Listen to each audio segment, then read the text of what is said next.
I'm Steph and welcome to Little Bookie Nook. Today I wanted to talk to you about a book that I've been quite vocal about on my blog ever since it was released because it was the biggest disappointment, and I still have a lot of fun ranting about it because it was just such a massive disappointment that I don't know if I'll ever get over it, to be honest. And I don't know, like I really enjoy ranting about books that disappointed me. So I would actually prefer it if books didn't disappoint me this much, but it is fun. So the story about this book is I was super excited about this book coming out. I was so hyped, really looking forward to reading it. It was the final book in a trilogy, and the author had really talked it up and made it sound amazing, that we were going to get different points of view, that it wouldn't just be the one character, and it turned out to be nothing like what I expected. It was a massive letdown, and it resulted in me, every time I reread it, I end up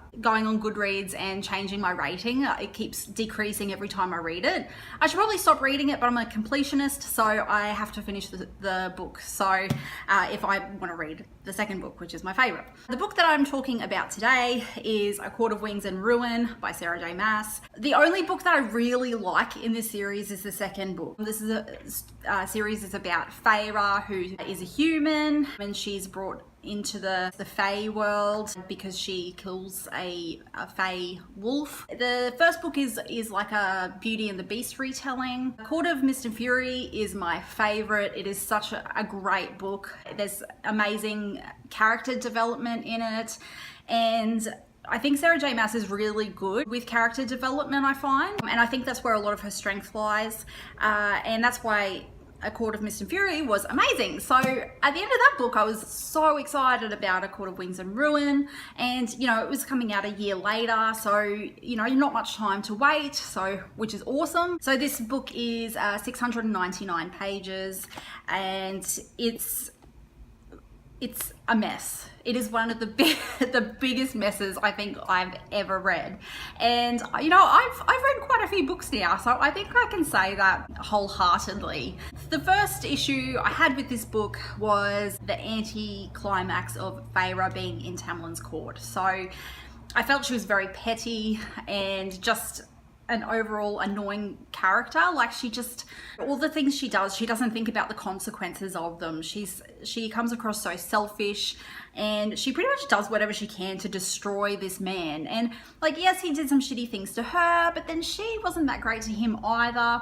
They both could have been better. So Feyre being in Tamlin's court at the beginning is a massive anti-climax. I pretty much just want her to get out of that court so that something interesting happens. The next issue I had with this one is the constant thoughts and talking about sex. Like, holy fucking shit. These people are in the middle of a war. Like, at the end, they're literally in the middle of a war field, and they're thinking about wanting to lick dirt off each other. Dirt and blood. Like, that is fucking disgusting. And like, look guys, I know, I understand you're in love, you're mates, but seriously, like, I just think that it's like, I don't expect my books to be realistic, but I think when there's all these bigger things in hand, I think there's a lot more to the world and also to a relationship than just having sex all the time, because that's pretty much all Feyre and Rhys seem to be at most times. Like, the whole book is literally them thinking about sex. I also fucking hated Rhys and his purring. It really shitted me. I couldn't stand it because he's not a cat. I guess he's supposed to be like a bat. Him and his purring. Purr. How does one purr? Purr. Feyre. Purr. Purr. Is it like growling? I don't know. Ugh. I couldn't purr a lot. It made my throat feel weird. The next issue that I had with this one, and it's probably one of the biggest issues that I have with this story, is more. I still find it absolutely astounding that the author was able to completely destroy this character within a couple of sentences. You find out that Moore is bisexual. You find out that she's pretty much been leading Azriel on for about 500 years and just couldn't find it in her heart to tell him that she didn't want to be with him. Not only is this terrible representation for bisexuality, but Like, for fuck's sake, it makes her seem like a heartless bitch. Oh, I'm sorry, I don't want to hurt your feelings. I'm gonna lead you on for 500 years, but sorry. It's just fucking ridiculous. Why would you do that to someone? It's so mean. And Feyre, she's so accepting of it, the leading him on for 500 years. Someone close to me was leading someone on for 500 years. I would fucking say something. I'd be like, dude, you're a fucking bitch.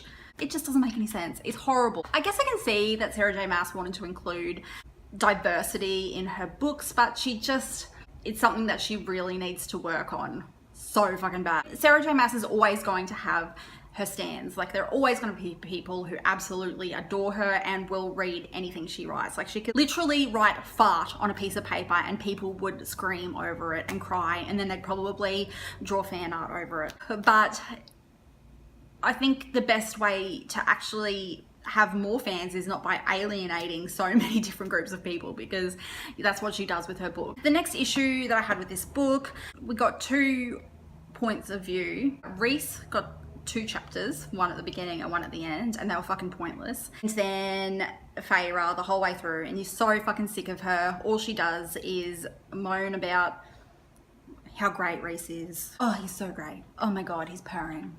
Oh, he touched my thigh. Oh my god. Great Feyre, we get the fucking point. We're tired. And then, because of it only being from her point of view, the story's very limited, and when there's a lot of action happening, this character who was supposed to be super powerful is kind of really put on the sidelines, and it's a load of bullshit. She's on the sidelines because she has to watch what's happening to everyone. It would have suited this book way better if she had written it from other points of view as well, and not just Feyre's. With Feyre just being from her point of view, it made the story rather underwhelming, and I think things didn't happen the way that they should have. It just really led to like a really anticlimactic ending, and pretty much just a whole heap of meh. One of my final issues with this book is the repetition of certain words. She says mate a lot. It's every sentence pretty much. Mate. He's my mate. She's my mate. You're my mate. We fucking get it. You're mates. Great. To Australians, that's not a big deal. We're all mates. Hey mate. Mate. Me and my husband, we call each other mate. That's like our nickname for each other, and we were doing it way before it was fucking cool.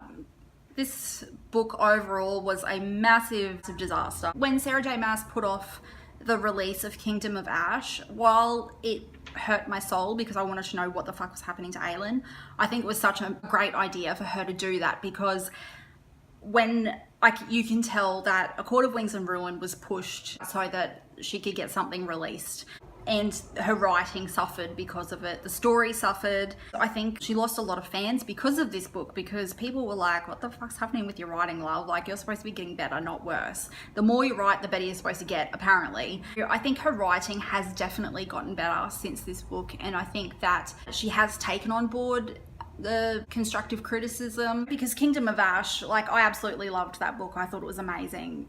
I personally thought that she wrote that story so well, and I feel like maybe with this book she had to write this mess to write such a great ending of the Throne of Glass series. I didn't even have to write down what my issues are with this book. They're in my head because I think about this all the time. I can't believe how much I think about it. And I still fucking reread it. Like, why do I do that to myself? I don't understand. I think it's because if I'm gonna read one book, I have to read them all. I'm not one of those people who can just pick up the middle book, read it, and then carry on with my life. So yeah, that's all from me today. If you like this video, give it a thumbs up, please subscribe, and I will see you again next time. Bye.